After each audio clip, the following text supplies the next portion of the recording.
বাংলাদেশ চলচ্চিত্রের ইতিহাসের একটি উজ্জ্বল নাম আসলাম তালুকদার মান্না, যিনি দর্শকদের ভালোবাসা মান্না ভাই নামে পরিচিত ছিলেন।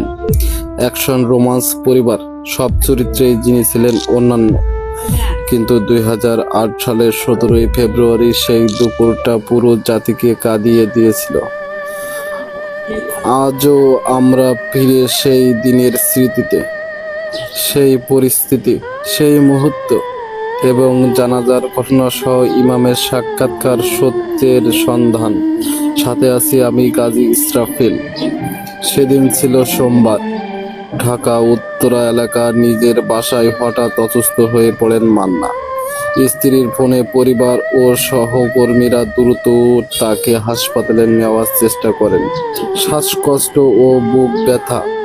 সময় গড়িয়ে যাওয়ার আগেই তাকে রাজধানীর একটি প্রাইভেট হাসপাতালে নেওয়া হয়।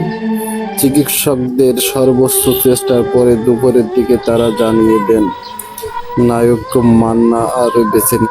দেশের মানুষের মনে নেমে আসে শোকের ছায়া। মিডিয়া, সহকর্মী, ভক্ত যেন বিশ্বাস করতে পারছিল না এত বড় একটা মানুষ এভাবে চলে যেতে পারে। খবর ছড়িয়ে পড়তেই মানুষের ঢল নামে উত্তরা 9 নম্বর সেক্টরে তার বাসার সামনে।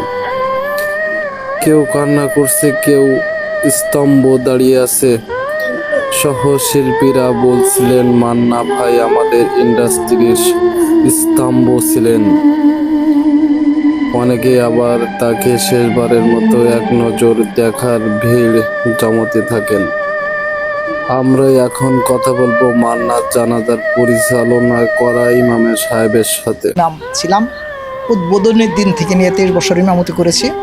আমার ইমামতি জীবনে যখনই উনি আসছেন আমাকে ডাকতেন, আমার সাথে কথা বলতেন, হালত জিগাইতেন, কী অবস্থায় আছি, কোন অবস্থায় চলতেছি, মসজিদের কথা বলতেন, গোরস্থানের কথা বলতেন, বা এই এলাকার বাড়িতে কেউ থাকতেন না, প্রায়ই শূন্য থাকতো, বাড়ির ব্যাপারেও জিগাইতেন। আসতেছিলাম বাড়ি থেকে সাইকেল, আমার বাড়ি এখান থেকে চিনামোড়া। সাইকেল নিয়েই আমি প্রায় 4 ওয়াক্ত নামাজ পড়াইতাম এখানে। 5 ওয়াক্ত রাত্রে থাকতাম এসার পর, আর 3 ওয়াক্ত বাড়ি থেকে আসতাম। জোহরের নামাজের জন্য আসতেছি, এই টাইমে ওনার সংবাদ রাস্তার মধ্যে মানুষের কাছে শোনার পর খারাপ লাগলো। তারপরেও খারাপ লাগলো, তো করার কিছু নাই।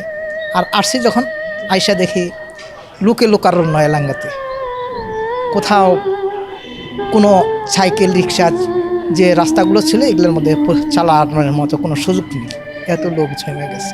এমনি উনি বাড়িতে আসলে কীভাবে মানুষ জানতো, সব এলাকা লোকে ভরে যাইতো। এখানে স্কুল মাঠ আপনারা জান নাই, দেখেন নাই, এলাকার মধ্যে হাই স্কুল মাঠ সবচেয়ে বড় মাঠ, কলেজের চেয়ে বড় মাঠ, সেই মাঠে ওনার জানাজা হয়।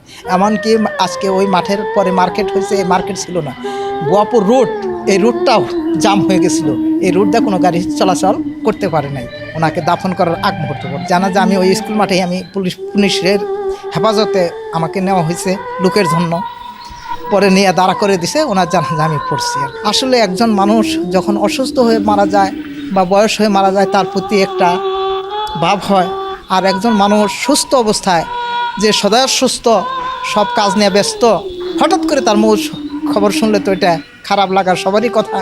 তার মুখটা ওই যেটা বললাম, যে ওনার ছেলেকে আমি শেষ মুহূর্তে কবরে যখন নামাইছি, আইসা বলতেছে ওনার ছেলে যে আব্বুর মুখটা একটু দেখতাম হুজুর। ওরা তখন ছোট ছিল, ছোটোর সময় থেকেই ওদের সাথে আমার পরিচয়। পরে আমি বললাম যে আহদুল্লাহ ভাই মুখটা একটু খুলেন, মাটি দেওয়া শুরু হবে এই মুহূর্তে।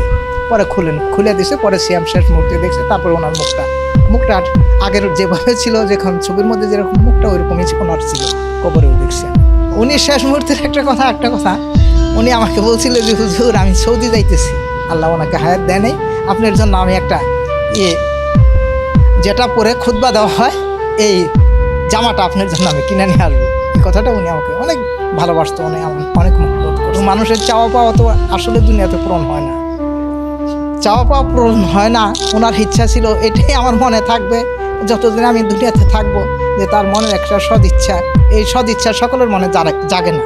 হুজুরদের প্রতি সকলে আগ্রহ দেখায় না।